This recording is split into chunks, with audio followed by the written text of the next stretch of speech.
पूरी मेरी संस्था के जीवन का ये दूसरा सबसे बड़ा गम है। एक बार जब आदरणीय हमारे राजीव भाई दीक्षित जी, उनको भी हार्ट अटैक हुआ और हम उनको भिलाई के अंदर सारा उपचार देते रहे। सारी रात जगा था मैं उस दिन भी, डॉक्टरों से बात करता रहा।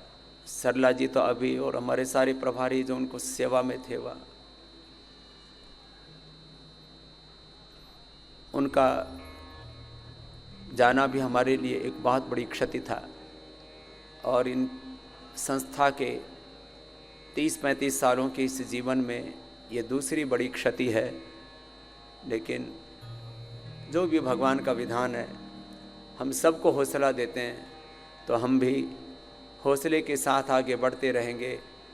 और एक सन्यासी हमारा जरूर गया है, लेकिन सैकड़ों सन्यासी मेरे साथ तैयार है इस सेवा को आगे बढ़ाने के लिए। और मैं इसलिए इस बात को कह रहा हूँ, घर हो, परिवार हो, सन्यास हो, अध्यात्म हो, सनातन धर्म, ऋषि धर्म की बात या अपने सेवा धर्म की बात हो, हमें हौसला नहीं हारना, आगे बढ़ते जाना है। तो यद्यपि आज दिन भर मैं आपके साथ में यहाँ ना रह पाऊँगा, हमने अपनी सेवा कोई भी यहाँ की बंद नहीं की है, लेकिन ये बहुत बड़ा दुख है, बहुत बड़ी क्षति है। पतंजलि योगपीठ परिवार के लिए भारत की सनातन संन्यास परंपरा इस सनातन धर्म के लिए अपूर्णीय क्षति है। लेकिन हम इस क्षतिपूर्ति के लिए भी और सैकड़ों सन्यासियों को तैयार करेंगे, और कम से कम 100-200 नहीं, 500-1000 साल तक भारत की सनातन संस्कृति को गौरव प्रदान करने का काम पतंजलि योगपीठ की ओर से करें। और ऐसे ही पुरुषार्थ हम किए जा रहे हैं। पूज्य स्वामी मुक्तानंद जी मुझसे बार बार कहते थे, स्वामी जी अपने दूसरे भी शिष्य तैयार करो। ये जो मैंने इन सन्यासी बालकों को एक एक सेवा का उत्तरदायित्व दिया है, इसकी प्रेरणा पूज्य स्वामी मुक्तानंद जी थे। जब भी मेरे से मिलते तो एक ही बात कहते, पतंजलि की सारी सेवाओं का एक एक सन्यासी उसका सेवा प्रमुख होना चाहिए।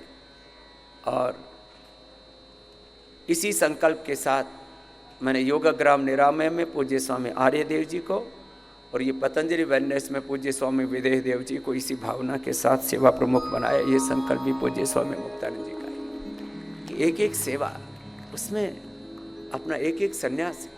संगठन में पूज्य स्वामी परमार देव जी, पूज्य साध्वी देव प्रिया जी। अब युवा भारत में ये जो बाई तरफ बालक बैठा है, ये बहुत विद्वान, यशस्वी, पुरुषार्थी बालक है। मैंने इसको एक दिन बोला बेटा अब तुम्हारी शिक्षा दीक्षा पूरी हो जाएगी, अब तुमको युवा भारत के माध्यम से देश के 40 करोड़ से ज़्यादा युवाओं का नेतृत्व करना है। ऐसा हमारा ये विद्वान आचार्य है, एक बार इसको भी बहुत आशीष है। हमारे पूज्य स्वामी ईशदेव जी, पूज्य स्वामी आर्षदेव जी, सारे मेरे ये सन्यासी बालक, सब हरिदेव जी, स्वामी हमारे मित्र देव जी, आत्मदेव जी, कितने तेजस्वी बालक हैं। पूज्य साध्वी देवश्रुति जी, पूज्य साध्वी देवमयी जी, पूज्य साध्वी देव वरेण्या जी, ऐसे हमारे ये बहुत पवित्र बालक जिन्होंने पूरी निर्दोषता के साथ इस योग, अध्यात्म और संन्यास को स्वीकार किया है। लोग मुझसे पूछते थे आज से 20 साल पहले, स्वामी जी आपके बाद क्या? और पूज्य मुक्तानंद जी मुझसे जब भी मिलते थे बोले स्वामी जी एक एक सन्यासी को अब सेवा के लिए पूरा तैयार करो। तो हमें एक सन्यासी के जाने का, जो एक व्यक्ति के साथ भी तो एक आत्मता होती है। हमने एक साथ खेले कूदे, एक साथ पढ़े एक गुरु से, पूज्य गुरुदेव आचार्य बलदेव जी महाराज जी की सन्निधि में। और मेरे बड़े भाई होने के बावजूद, आयु में मुझसे बहुत बड़े थे, उसके बावजूद उनके साथ तो मेरे कई संबंध हैं। गुरुकुल में मुझे उनको, क्योंकि मैं वैसे मुझसे बड़े थे, मॉडर्न एजुकेशन भी मुझसे ज़्यादा लिया। मैं तो 8वीं क्लास पार करके और फिर गुरुकुल में चला आया था कि मुझे अंग्रेज़ों की शिक्षा पद्धति से शिक्षा नहीं लेनी, मुझे विद्रोह था। मैं घनघोर विरोधी था विदेशी शिक्षा और विदेशी चिकित्सा दोनों का ही बचपन से। वो तो कोलकाता यूनिवर्सिटी से एमए करके आए थे, लेकिन गुरुकुल में पढ़ रहे थे। मैं उनसे क्लास में आगे था क्योंकि मैं पहले गुरुकुल में आ गया था, वो बाद में गुरुकुल में आए। मैंने उनको महाभाष्य का नवान्निक भी पढ़ाया, लेकिन उनके साथ जो प्रीति थी वो शब्दातीत थी। कहाँ इस शरीर का जन्म हरियाणा के एक छोटे से गांव में, कहाँ पूज्य स्वामी मुक्तानंद जी का जन्म एक पश्चिम बंगाल के एक छोटे से मालदा के एक छोटे से गांव में। मैं उनकी जन्मभूमि को भी प्रणाम करके आया कि जिस पुण्य धरा ने हमको एक हमारा युगों युगों का एक सखा दिया है, उसको तो मैं एक बार नमन करके आऊं।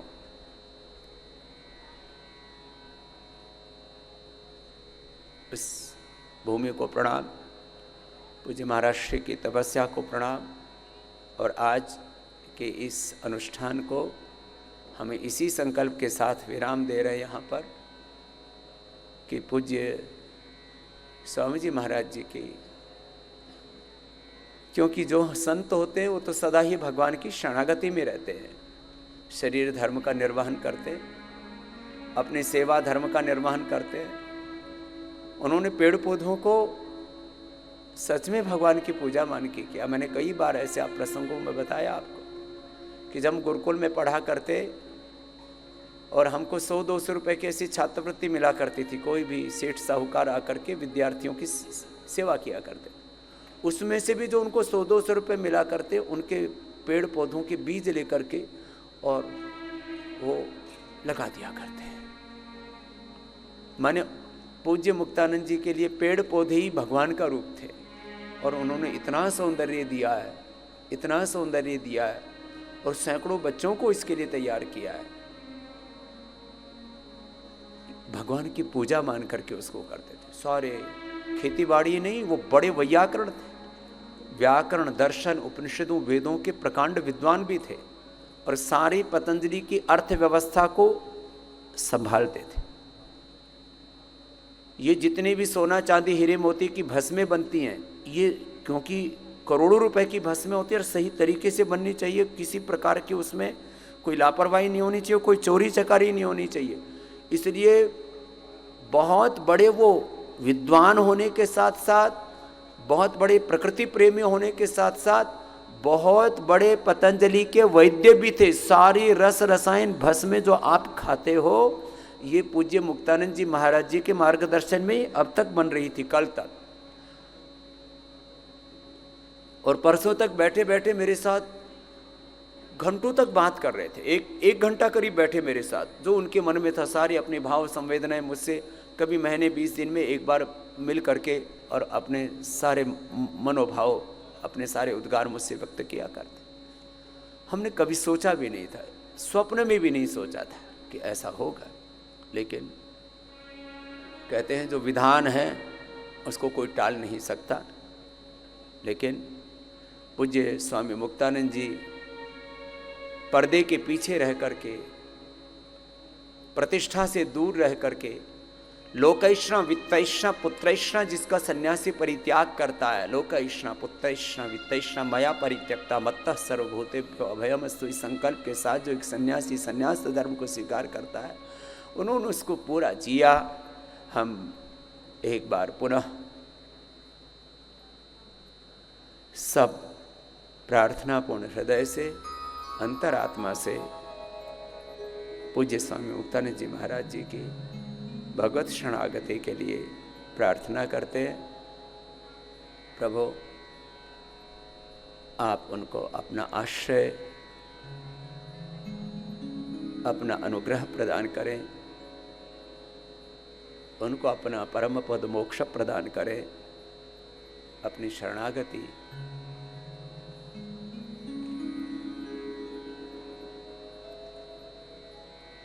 उनके आत्मा को प्रभु मोक्ष प्रदान करें। या तो प्रभु आपकी शरणागति में रहें और जो आपका विधान है उस विधान के अनुरूप यदि फिर वो धरती पर जन्म लेते हैं तो फिर हमारे सखा बन करके और फिर इस योग धर्म संन्यास धर्म की सेवा में हमारा साथ निभाए। प्रभु आपके चरणों में यही प्रार्थना।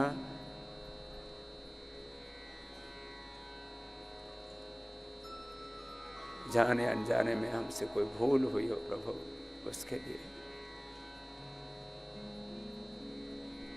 हमें क्षमा करें और हमें ऐसा बल प्रदान करें जिससे हम किसी भी प्रकार से एक क्षण के लिए भी जीवन में भूल करके भी कोई भूल न कर सके। प्रभु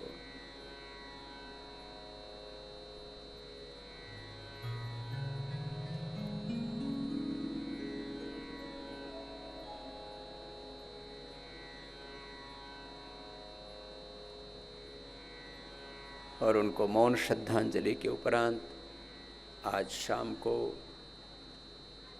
आज दिन भर सब बालक पतंजलि योग पीठ के सब उनको अपने बड़े पिता की तरह सब मानते थे। उनके दर्शन के बाद फिर 4 बजे उनके कनखल के ही जिस घाट पर हमने वहाँ से होते हुए जंगल का कई बार विचरण किया, वहाँ उनका 4 बजे अंत्येष्टि करेंगे।